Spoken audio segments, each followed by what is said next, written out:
คือคำเว้านั้นก็เฮ็ดให้ลูกก็แบบว่าประทับใจซาบซึ้งใจนะที่พ่อบอกว่าบ่จำเป็นต้องมีหลายก็ได้มีคนเดียวครอบครัวเฮาอยู่ข้างๆเป็นกำลังใจให้ก็พอแล้วชีวิตก็สงบสุขแล้วและหนูก็ถามว่าทั้งพ่อและแม่เนาะภรรยาของพ่อก็ไปปฏิบัติธรรมนำกันอยากให้พ่อช่วยเว้าให้ฟังแหน่ว่าปฏิบัติทั้งสองนี่นะดีแนวใดดีแบบใดเฮ็ดโดยเฮ็ดให้ครอบครัวเฮาดีแนวใดเฮาไปร่วมกันนี่มันเป็นสิ่งที่ดีเฮ็ดหยังคือกันคันครอบครัวไปนํกันนี่มันจะดีเบิดเพราะว่ามันเข้าใจปัญหาเด้เฮ็ดอิหยังก็อย่าคันคนหนึงเฮ็ดคนหนึงบ่เฮ็ดอันตรายมันขัดกันเดี๋ยวเฮาไปปฏิบัตินํกันเข้าใจในหลักธรรมคำสอนของแม่พระที่เพิ่นแนะนำให้เพราะว่าคนไปปฏิบัติเพิ่นบ่ได้เลือกว่าผู้ใดเพราะแต่เฮาไปปฏิบัติเข้าใจในธรรมเข้าใจในคำสอนเข้าใจในตัวเฮาเองว่ามันมีหยังแน่ที่แม่พระสอนหั่นนะอยากให้คนไปปฏิบัติเพื่อให้รู้ว่าในตัวเฮานี่มันมีหยังหลายคนอาจสิบ่ฮู้เนาะว่าเฮานี่เกิดมาเป็นตัวเป็นตนมานี่มันมีหยังเมื่อเฮาไปเข้าใจ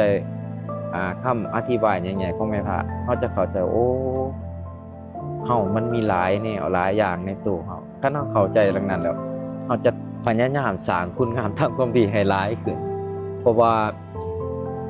อันที่เพิ่นสอนนั่นก็ฮู้อยู่ดอกหลายคนก็ฮู้เพิ่นบ่สอนหลายคนก็ฮู้ว่าเฮาเกิดมานี่เพื่ออีหยังแต่ทุกคนก็เกิดมาแล้วเป็นหยังจึงใช้ชีวิตแบบใดให้มันจบได้ดีที่สุดเพราะว่าทุกคนต้องจบแม่นบ่คันสิจบด้วยดีหรือว่าจบด้วยบ่ดีมันอยู่ที่พฤติกรรมของเฮาประมาณนั้นแหละ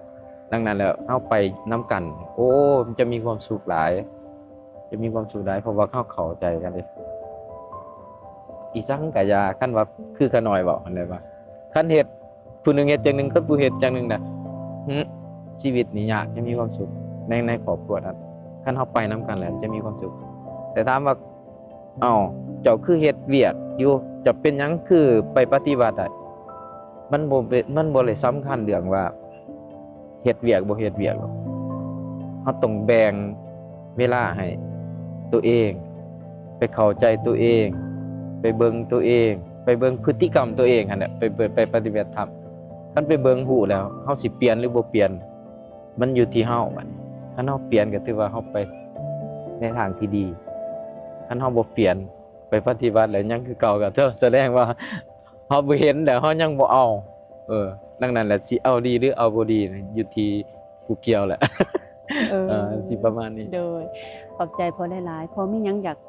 ากฝากให้ท่านผู้ชมทางบ้านก่อนเฮาจบวิดีโอนี้บ่ก็บ่แม่นอยากฝากอยากให้ไปเบิ่งว่าตัวเองนี่มันเป็นแนวใดเกิดมานี่ได้จักปีแล้วตอนนี้บ่ว่าแต่ผู้น้อยผู้ใหญ่ฮอดผู้เฒ่าพุ่นล่ะอาจสิบ่เห็นตัวเองคันไปรัก38จะเห็นตัวเองเด้อใครอยากเบิ่งตัวเองไปรัก38เพราะว่าอยู่หั่นเพิ่นสอนแนะนำให้เบิ่งตัวเองเพราะว่าการปฏิบัติธรรมหลายคนว่าโอ้ปฏิบัติธรรมไปเฮ็ดหยังไปเห็นตัวเองไปเบิ่งตัวเองหั่นแหละเพราะว่าไปอยู่กับตัวเองไปครอบคลุมตัวเองบ่ให้เพิดเพลินเมื่อนอกให้ไปเบิ่งตัวเองคันเห็นตัวเองแล้วหักสิฮู้ว่าการปฏิบัติมันดีแนวใดดังนั้นอยากฝากให้ทุกคนนะไปสัมผัสเบิ่งก่อนอยู่รักษา18มีคำตอบอันนี้เป็นเรื่องที่ข้าน้อยอยากให้ทุกคนไปเบิ่งเพราะว่าลำพังผ่านมาข้าน้อยก็บ่เชื่อหรอกว่ามันดีแนวใดให้ไปเบิ่งด้วยตัวเองเนาะดีที่สุดประมาณนั้นขอบใจหลายๆเด้อที่ว่ามาโอ้มาร่วมกับพวกเฮาเนาะในมื้อนี้ก็หวังว่า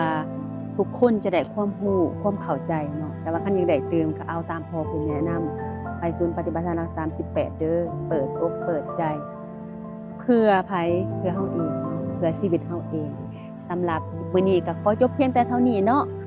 อย่าลืมเด้อกดไลค์กดแชร์กด Subscribe ให้พวกเฮาแน่เพื่อว่าคนอื่นจะได้ประโยชน์คือทานผู้เบิ่งอยู่เนาะสำหรับมื้อนี้บ๊ายบายเด้อ